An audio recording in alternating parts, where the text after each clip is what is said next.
ती पुरी रानात गेलत्या आणि नळाला पवायला गेलते तर मी घरी येऊन गेले तर ते नाना तिथं उभा होता. ती पोरगं होते ना ते नळाला उभा होता पण मी जरा असे लांब होते लांबून चाललेच होते त्यांच्याकडे तर मला जाऊ तर ते दिसाना आणि माझ्या 2 पोरी दिसाना. मी तिथे गेले आरडायला वरडायला लागले ती बारकी पोरगी नाशी बरं इकडून पायपा खालून निघाली इकडं चालली होती. मग माणसं गोळा केली त्या बारक्या पोरीला काढलं मी आणि लय माणसं बस 4-5 माणसं होती पण माणसं काय खाली उतरानातच बस त्या माणसाचा हातापाया पडून मग ते ना एक डॉक्टर आणतात त्याला डॉक्टर आणि दुसरी 2 माणसं त्या माणसाने मग त्या पोरीला काढली त्या पोरीला मी गाडीवर टाकली आणि इकडे आणली दवाखान्यात आणि मग म्हणलं 2 काढले ना मग त्यांना घेऊन या म्हणलं दवाखान्यात तुम्ही. मग हे 2 कधी काढलं ते मला माहितीच नाही.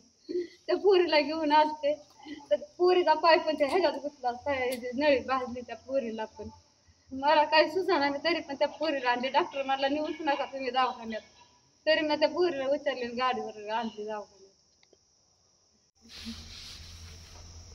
घरी पोरं वगैरे नव्हते का? तिथं कोणीच नव्हतं फक्त 6 जण होते तिथे. ही एक पोरगी आणि अजून 2 पोरं घरी येते ही 3 जण होती दुसरे कोणीच नव्हतं तिथे. मग रस्त्यावरल्या गाड्या थांबवल्यावर मग माणसं जमा झाली. मग तिथाले शेजारी कांदा काट्यात बाया त्याच्या बाया पण आल्या तिथं